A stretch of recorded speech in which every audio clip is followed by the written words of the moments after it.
नमस्कार, आप देख रहे हैं स्पेशल रिपोर्ट। आपके साथ मैं हूं अंजना ओम कश्यप। लेकिन आज न्यूज रूम से नहीं बल्कि न्यूयॉर्क से आप देख रहे हैं, टाइम्स स्क्वायर से स्पेशल रिपोर्ट का ये खास एपिसोड। प्रधानमंत्री नरेंद्र मोदी ने यूएन में यहीं पर न्यूयॉर्क में कहा और जमकर चेताया उन तमाम मुल्कों को जो आतंकवाद की आड़ में भारत के खिलाफ प्रॉक्सी वॉर छेड़ रहे हैं। जी हां, प्रधानमंत्री ने इस मंच से तमाम मुद्दों का जिक्र किया। जब वो संयुक्त राष्ट्र महासभा को संबोधित कर रहे थे तो उन्होंने अफगानिस्तान की धरती का आतंकवाद के लिए भारत के खिलाफ इस्तेमाल होने पर भी विश्व को चेताया, पाकिस्तान को चेताया।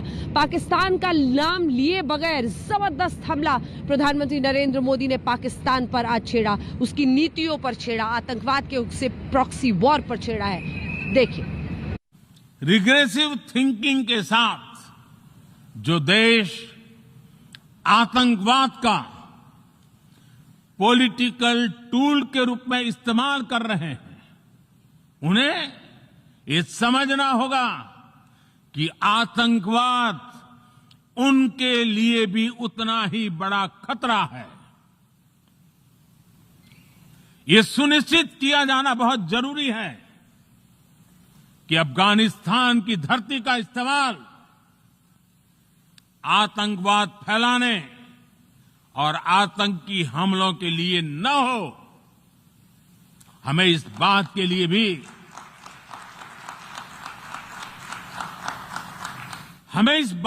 भी सतर्क रहना होगा कि वहां की नाजुक स्थितियों का कोई देश अपने स्वार्थ के लिए एक टूल की तरह इस्तेमाल करने की कोशिश न करें। इस समय अफगानिस्तान की जनता को, वहां की महिलाओं और बच्चों को, वहां की माइनॉरिटीज को मदद की जरूरत है और इसमें हमें अपना दायित्व निभाना ही होगा।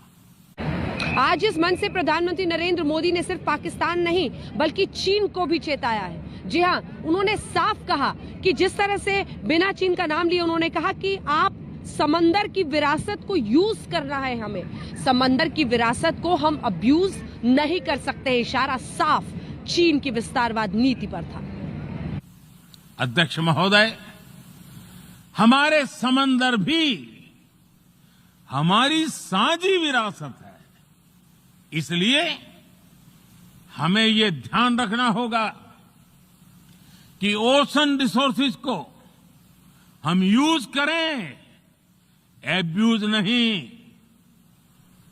हमारे समंदर अंतर्राष्ट्रीय व्यापार की लाइफलाइन भी है। इन्हें हमें एक्सपांशन और एक्सक्लूजन की दौड़ से बचाकर रखना होगा। चीन और पाकिस्तान को आईना दिखाने के लिए भारत की तरफ से आज प्रधानमंत्री नरेंद्र मोदी ने लोकतंत्र के कटघरे में दोनों मुल्कों को खड़ा किया। कहा कि देखिए लोकतंत्र कैसे भारत में आज इतना मजबूत है कि चाय बेचने वाला एक व्यक्ति आज देश का प्रधानमंत्री होते हुए बार बार यूएनजीए में बोल रहा है। प्रधानमंत्री नरेंद्र मोदी ने आईना दिखाया ऐसे मुल्कों को, चीन और पाकिस्तान को, जहां लोकतंत्र की कोई कीमत नहीं। महोदय, मिस्टर प्रेसिडेंट, मैं उस देश का प्रतिनिधित्व कर रहा हूं जिसे मदर ऑफ डेमोक्रेसी का गौरव हासिल है। लोकतंत्र की हमारी हजारों वर्षों की महान परंपरा रही।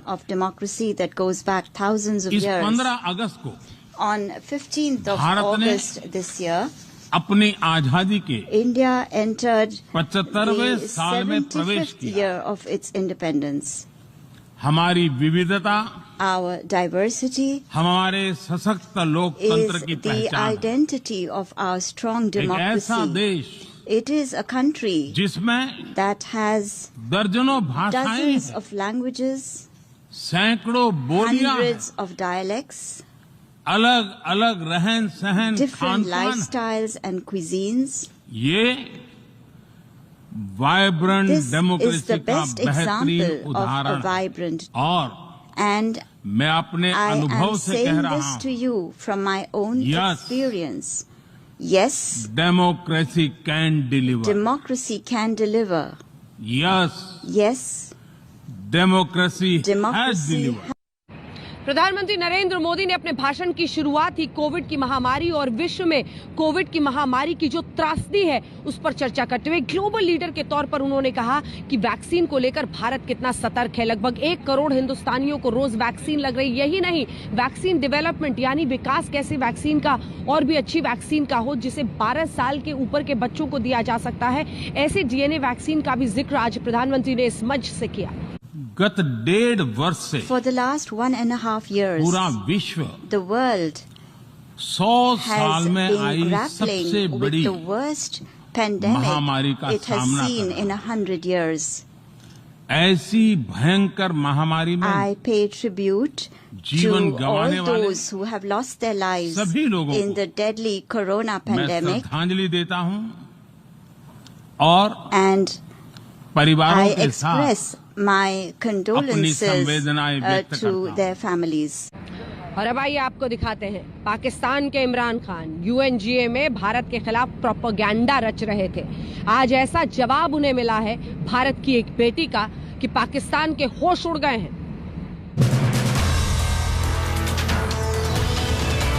Resolution of the Jammu and Kashmir dispute in accordance with the relevant United Nations Security Council resolutions and the wishes of the Kashmiri people. By the leader of Pakistan to tarnish the image of this August forum by bringing in matters internal to my country. The BJP government has intensified repression in Kashmir by these barbaric acts. Not the first time the leader of Pakistan has misused platforms provided by the UN. Reverse its unilateral and illegal measures instituted since 5th August 2019. Divert the world's attention from the sad state of his country where terrorists enjoy free pass.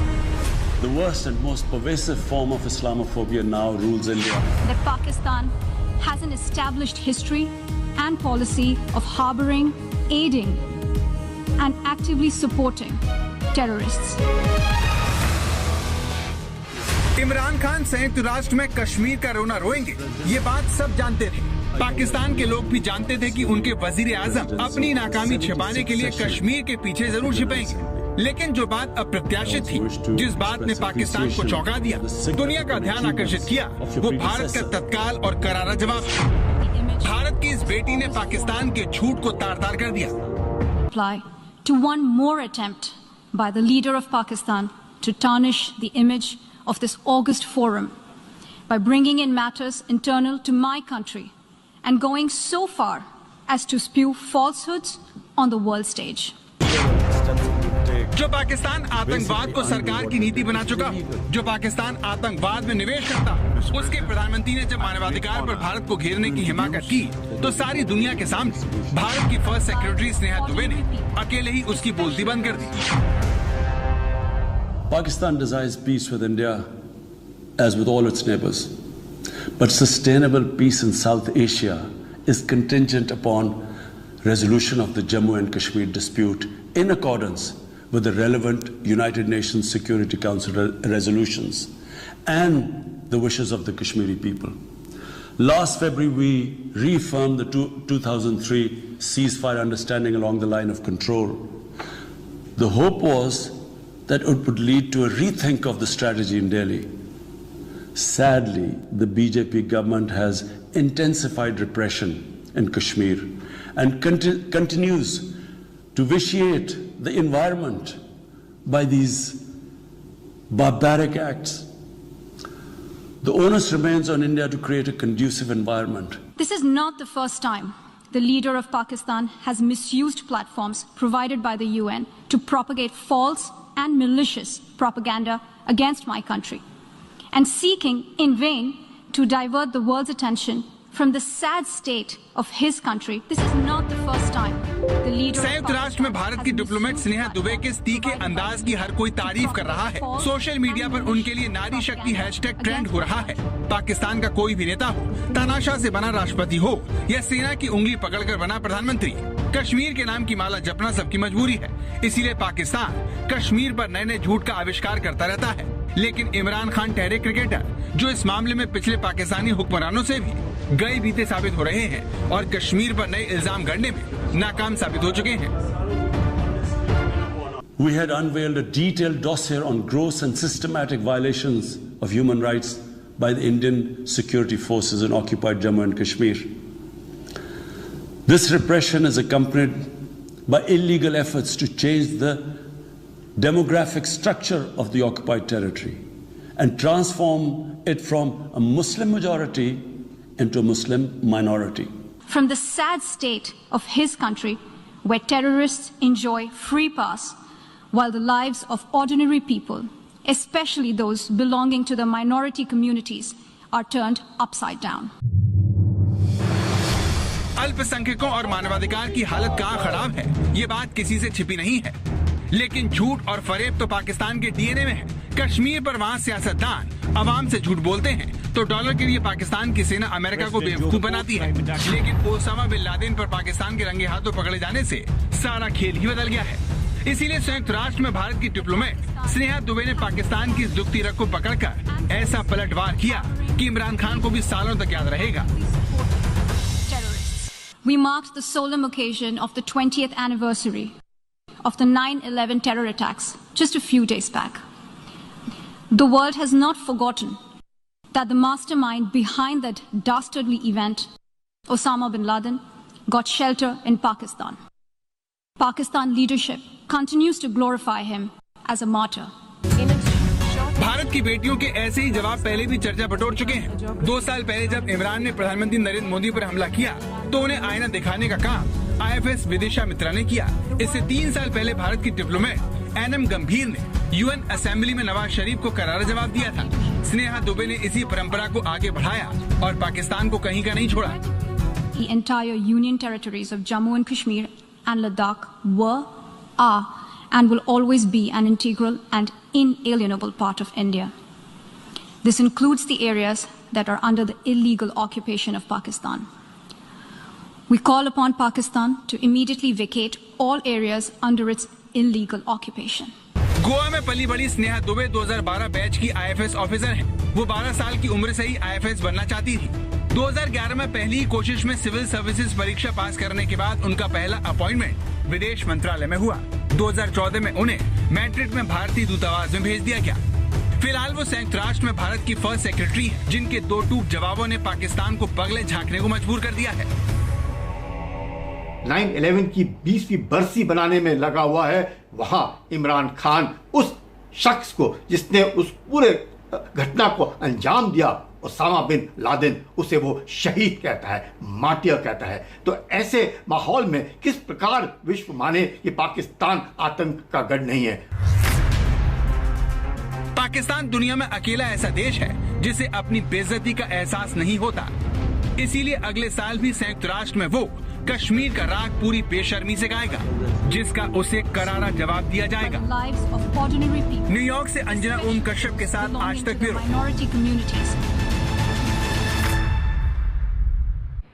अब हम जरा आपको बताते हैं कि आखिर पाकिस्तान की बौखलाहट की वजह क्या है। 2019 में दरअसल पहली बार इमरान खान प्रधानमंत्री बने पाकिस्तान के और अमेरिका पहुंचे। तब उन्होंने संयुक्त राष्ट्र में भाषण दिया था, लेकिन उस वक्त भी कश्मीर, RSS, विक्टिम कार्ड, यही पुराना प्रोपेगेंडा का टेप वो चलाते हुए नजर आए थे। वही फसाना तब से अब तक उसी तरह से चल रहा है और टेप घिस चुका है। प्रधानमंत्री नरेंद्र मोदी तो खुद न्यूयॉर्क पहुंचकर उन्होंने संयुक्त राष्ट्र महासभा को संबोधित किया, लेकिन इस बार रिकॉर्डेड भाषण चलवाया इमरान खान ने। झल्लाहट को समझिए, 9 महीने से लगे हुए हैं। इधर प्रधानमंत्री नरेंद्र मोदी और जो बाइडेन की द्विपक्षीय बातचीत हुई है, इन पर्सन क्वाड मीट भी हुई है, लेकिन अभी तक इमरान खान 9 महीने से एक फोन कॉल पर जो बाइडेन से बात करना चाहते हैं, जो बाइडेन आ ही नहीं रहे बात करने।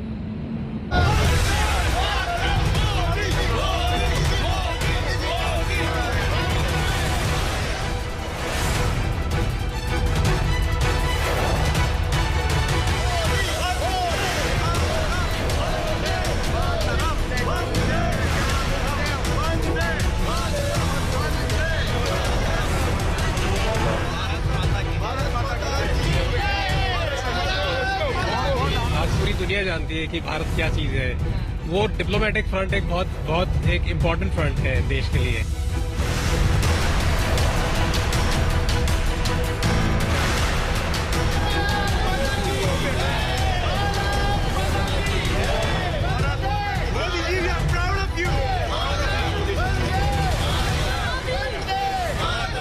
मोदी ने तो हमारे इंडियन कम्युनिटी को अमेरिका में हमारे सर को ऊंचा कर दिया है, हमारी हिम्मत बढ़ा दिया है। वो अपनी बात को रखते हैं और कठोरता से और स्पष्ट रखते हैं, और जब मोदी जी बोलते हैं तो दुनिया भर के नेताओं को, लोगों को सुनना पड़ता है।